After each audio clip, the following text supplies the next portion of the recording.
Hello,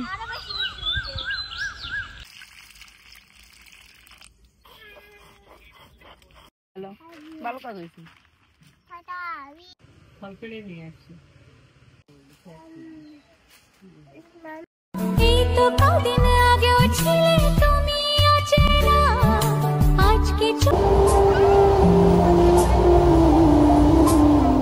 আসসালামু আলাইকুম, আশা করি আপনারা সবাই ভালো আছেন।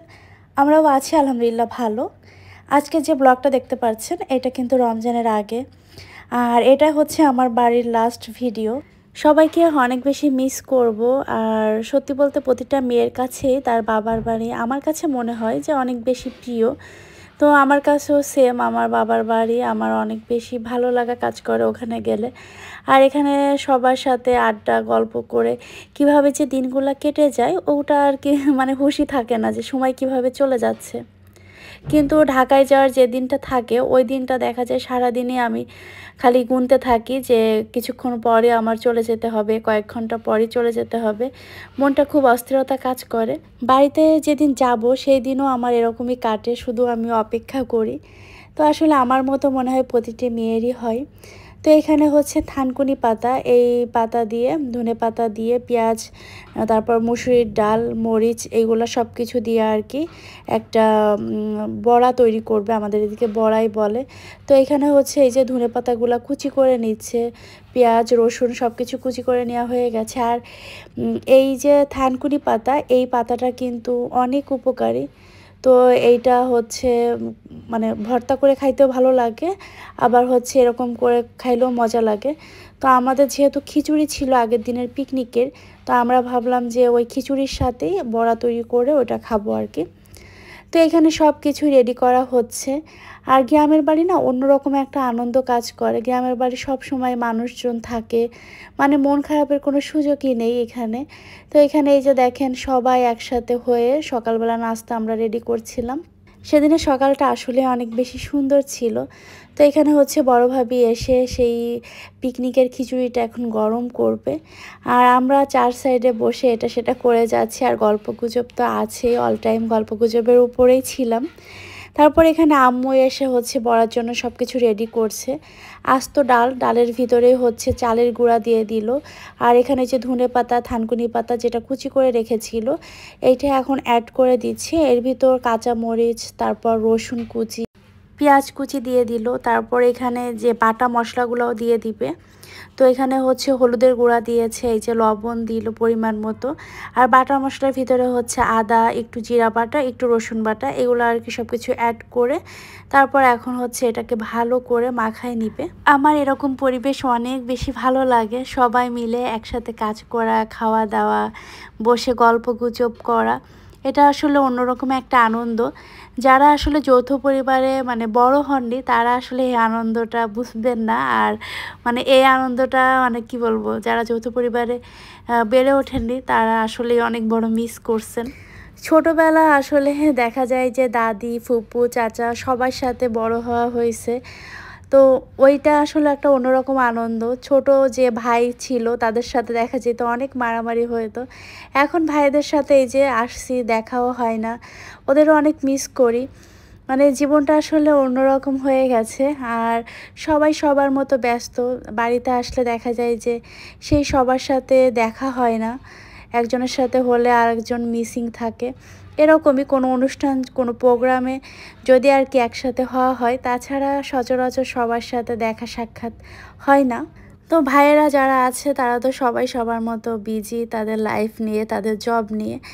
যাই হোক, ভাবিদের সাথে আসলে দেখা হয়, তারপরেও মাঝে মাঝে দেখা যায় যে ভাবিরা বাপের বাড়ি থাকে, তো সেই সময় থাকে দেখা হয় না। বাট এবার যেহেতু ভাবিরা ছিল তো ভালো লাগছে অনেক। তো এখানে এই যে সকালবেলা ভাবি হচ্ছে সবার প্লেটে ভাত তুলে দিছে, আর আমি সকালবেলা এত ভাত খাই না, এর মানে 3 ভাগের 1 ভাগ খেতে পেরেছিলাম। তারপরে আমি চলে এসেছিলাম আমার আব্বুর সাথে একটু হাঁটতে। তো এখানে এসে দেখি যে মাশাআল্লাহ ধান অনেক সুন্দর হয়েছে। আর এখনও কিন্তু গ্রামে হালকা হালকা কুয়াশা পড়ে। তো কুয়াশার কারণে দেখলাম যে ধানের গাছের উপরে পানি জমেছে, বেশ ভালো লাগতেছিল। আর এই সাইডে যে বোড়েগুলো দেখতেছেন, এটা আমাদের এদিকে বোড়েই বলে, এটাতে হচ্ছে রান্নাবান্না করা হয়। আর এই যে দেখেন ধান গাছগুলা, যারা শহরে আছেন তারা তো দেখতে পারবেন না, তাই আমি একটু ভিডিও করে নিলাম। যারা আপনারা আমার ভিডিও দেখছেন, যদি আমার ভিডিও আপনাদের কাছে ভালো লাগে, যারা দেখছেন ভালোবেসে কিন্তু একটা লাইক আর কমেন্ট করতেই পারেন। যারা এখনও আমার ফেসবুক পেজটা লাইক দেননি, অবশ্যই ফেসবুক পেজটা লাইক ফলো করে আমার পাশেই থাকবেন। যারা ইউটিউব থেকে দেখছেন অবশ্যই চাইলে আমার ভিডিওটা শেয়ার করতে পারেন, আমার চ্যানেলটা সাবস্ক্রাইব করে আমার পাশেই থাকবেন। আর যেসব আপু ভাইয়ারা লাইক কমেন্ট করে পাশে আছেন আমার, তাদের অনেক অনেক ধন্যবাদ। এই যে এই গাছটা হঠাৎ করে দেখতে পেয়েছিলাম, এই গাছের আসলে যে ফলটা হয়, এই ফলটা দিয়ে মানে আগে যে কত আর কি ফাজলামি করা হতো, এই মানে ফলটা হচ্ছে কারো চুলে দিয়ে যদি মানে চুলটার এলোমেলো করে দেওয়া হয়, তাহলে এমনভাবে চুলটা পেঁচায়, মানে একদম ছিঁড়ে যাওয়ার মতো হয় আর কি। তো এই ফলটা দেখলাম যে এখানে হয়েছে, এই মানে গাছটা। তো আব্বুর সাথে এসেছিলাম হচ্ছে এই যে ধানের যে জমি, এর পাশ দিয়ে হচ্ছে এই কচু গাছগুলো আব্বু লাগাইছে, কারণ হচ্ছে এই কচু শাক খাওয়ার জন্য। আর এই কচু গাছ থেকে হচ্ছে লতিও হবে।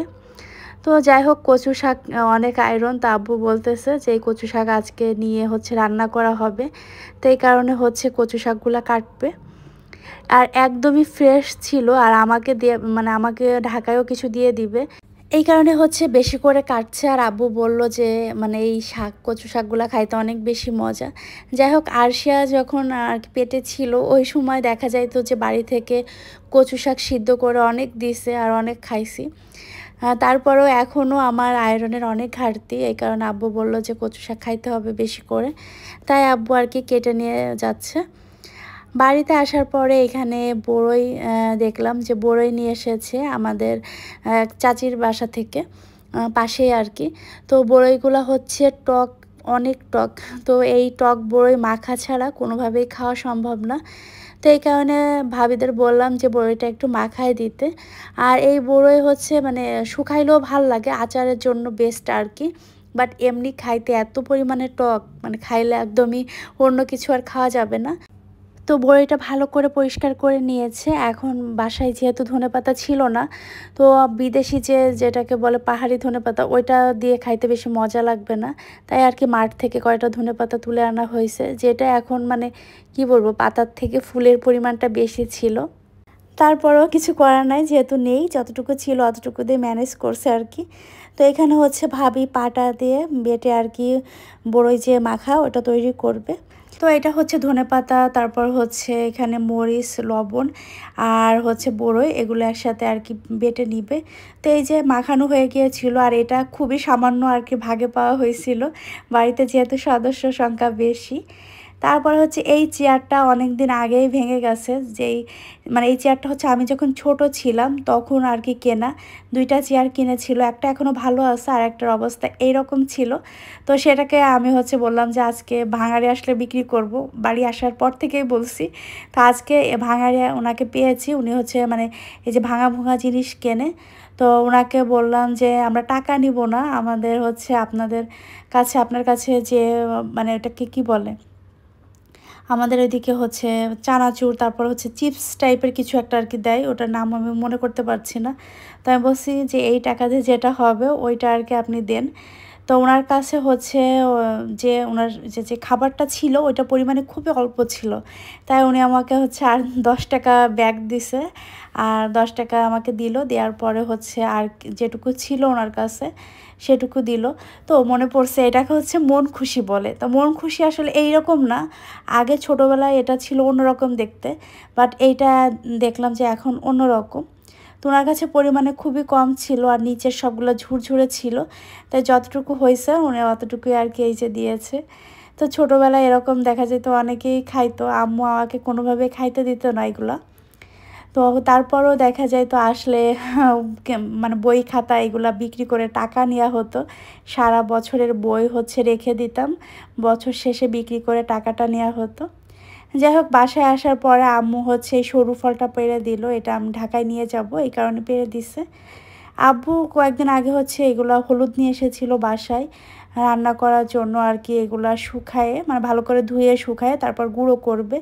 হলুদগুলো ভাবছিলাম যে ঢাকায় আসার সময় কিছু নিয়ে আসবো, কাঁচা হলুদের তো অনেক গুণাগুণ আছে, বাট আমার না আসার সময় একদমই মনে ছিল না যে হলুদগুলো আমি নিব। বাড়ি থেকে আসার সময় দেখা যায় যে এটা সেটা কত কিছু প্ল্যান করি যে নিয়ে যাব, আর যাওয়ার সময় দেখা যায় যে অনেক কিছুই মিসিং হয়ে যায়। তো যাই হোক সব কিছু আম্মু আমাকে গুছিয়ে দেয়, আম্মু আব্বু। তো এইখানে হচ্ছে আমাদের বাড়ির মানে একদম মানে পাশে হচ্ছে আমাদের পুকুর, মানে বাড়ির সাথে। তো পুকুরের পানি হচ্ছে একদমই অল্প হয়ে গেছে। তো এখানে হচ্ছে আম্মু মাটির নিচে যে আলু হয়, এটা আমাদের এদিকে মাটি আলু বলে, অনেক এলাকায় অনেক নামেই বলে, আমি আমাদের এলাকায় যেটা বলে ওইটাই বলছি। তো ওইটা হচ্ছে আম্মু ভালো করে পরিষ্কার করে দিচ্ছে, কারণ আম্মু বলল যে বাসায় নিয়ে যাইতে, এটা রান্না করে খেতে অনেক বেশি মজার হয় আর অনেক বড় হয়। তো এই যে দেখলে চিনবেন এই আলুগুলো আর কি। তো এটা হচ্ছে মাটির নিচে ছিল, অনেক মানে কষ্ট করে এটাকে আনা হয়েছে, বাট অনেক কয়েক টুকরা হয়ে গেছে। তো এখন হচ্ছে ভালো করে ধুয়ে তারপর শুকায় আম্মু আমাকে দিবে। আর এই যে যে ঝুড়িটা, এই ঝুড়িটার ভিতর কিন্তু আরও কিছু আছে। তো আম্মুকে বলছিলাম যে আম্মু উঠাও দেখাও, এই যে দেখেন অনেকগুলাই আছে। তো আম্মু এখান থেকে আমাকে মানে 4 পিস দিছে, যে 4 পিস বড় ছিল ওই 4 পিসে দিছে। তো আমি হচ্ছে নিয়ে আসছি ঢাকায় আসার সময়। আর এই যে আমাদের বাড়ির চারপাশ, আমার মানে কি বলবো, আমি দেখে খুবই মিস করতেছি, জানি না আবার কবে বাড়িতে যাব। তো বাড়ির সব কিছুর প্রতি অনেক বেশি মায়া কাজ করে। ঢাকায় আসার পর তো সবাইকে অনেক বেশি মিস করে যাচ্ছি। মিস করারই কথা, কারণ কয়েকটা দিন থেকে এসেছি, বারবারই ভুল করে ওদের নাম, সবার নাম ধরে ডাকতেছি। তো যাই হোক আম্মু এখানে হচ্ছে বলল যে কিছু সবেদা আছে যেগুলো হচ্ছে পেকে যাবে পারলে, তো ওইগুলা পাড়ার জন্য। তো পাড়ার সময় হচ্ছে পড়ে পড়ে ফেটে যাচ্ছিল। তো আর সবগুলো হচ্ছে উপরে যেটাতে পাড়া হচ্ছে ওইটা আর কি কোনোভাবেই মানে ওই পর্যন্ত আর কি পৌঁছাচ্ছে না। তো নিচে যেগুলো ছিল আম্মু হচ্ছে ওইগুলাই পেরে দিচ্ছে। তো নিচে খুব বেশি ছিল না, কারণ এখন সিজন না, কয়েকটা ছিল, তো সেই কয়েকটাই আম্মু পেরে দিছে, মনে হয় 5-6টার মতো আর কি হয়েছে।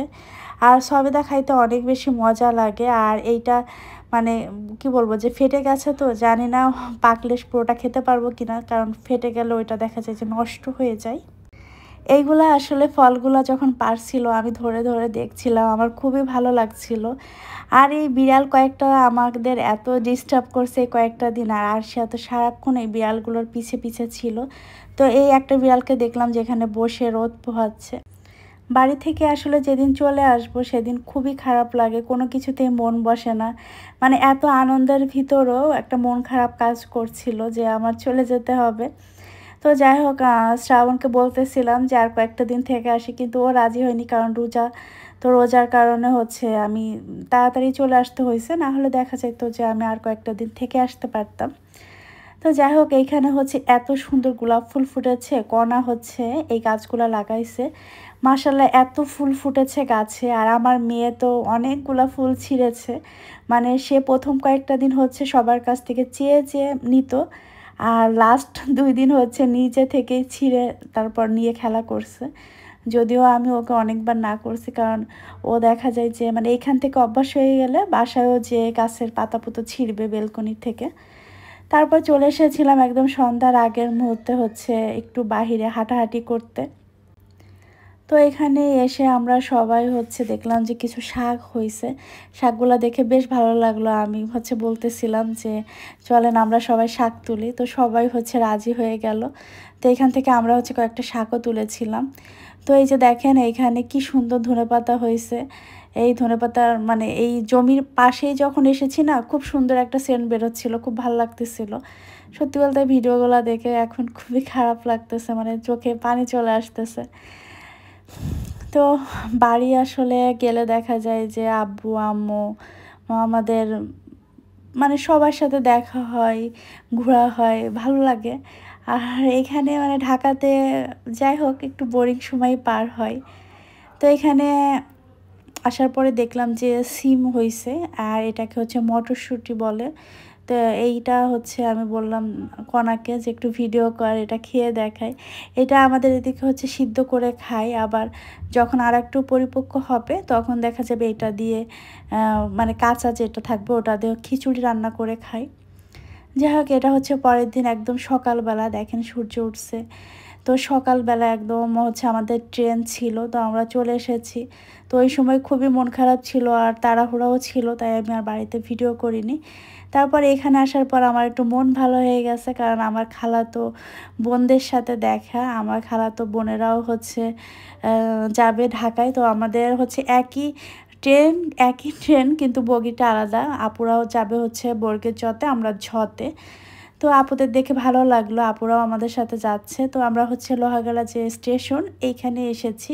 তো ট্রেনের জন্য অপেক্ষা করতেছি। আর আমাদের মানে এখানে সুবিধা হচ্ছে জাস্ট টাইমে ট্রেন আসে, কোনো লেট নেই আর খুবই দ্রুত পৌঁছায় যাওয়া যায়। মানে 1 ঘন্টা 40-45 মিনিটের ভিতরেই আমরা ঢাকায় পৌঁছায় যাই। তো যেহেতু সকালবেলা ট্রেন ছিল, তো আমাদের খুব তাড়াহুড়া করেও বের হইতে হয়েছে। ট্রেনে ওঠার পরে মনটা খুব খারাপ লাগতেছিল। আমার ভাইটা এখানে যে দাঁড়ায় আছে। তো আমাদের সিটে হচ্ছে অন্য 2জন মানুষ বসেছিল। তো ওনাদের এসে টিকিট দেখাইলাম, তারপরে ওনারা ওঠে না। পরবর্তীতে ওনারাই হচ্ছে ভুল প্রমাণিত হলো যে ওনারা ভুল সিটে বসে পড়ছে। তো যাই হোক, তারপর ওনারা চলে গেল আর এখন আমাদের সিটটাও আমরা পেয়ে গেলাম। তো আমরা হচ্ছে 3টা সিট কেটেছিলাম, কারণ হচ্ছে আরশিয়া খুবই ডিস্টার্ব করে, কোলের উপর বসতে চায় না। তাই শ্রাবণ হচ্ছে অনলাইন থেকে 3টা সিটই কেটেছে, যাতে আরশিয়া একটু ঠিকঠাক হয়ে বসে যেতে পারে। তো আরশিয়া তো রিল্যাক্সে বসে যাচ্ছে আর আমি একটু বাহিরে দেখতেছিলাম। মানে খুবই ভালো লাগতেছিল সকালবেলার দৃশ্যগুলো। আর আমার প্রচণ্ড পরিমাণে ঘুম পাচ্ছিল। তো রাত্রেবেলা 2টা বাজে, তখন আমরা ঘুমাইছি আমি আর কণা। মানে আমরা সবাই গল্প করতে করতে অনেক রাত হয়ে গেছে, 2টার পরে গিয়ে ঘুমাতে হয়েছে। তো সবাইকে খুব বেশি মিস করতেছিলাম। আর সত্যি বলতে ঢাকায় আসার দিন আমার প্রচণ্ড পরিমাণে মন খারাপ থাকে। মানে বাসায় আসার পরেও দেখা যায় যে মনটা খুবই খারাপ থাকে। তো আমরা একদমই ঢাকার কাছে চলে এসেছি। আর আজকের ব্লগ এখানেই শেষ করছি। আল্লাহ হাফেজ।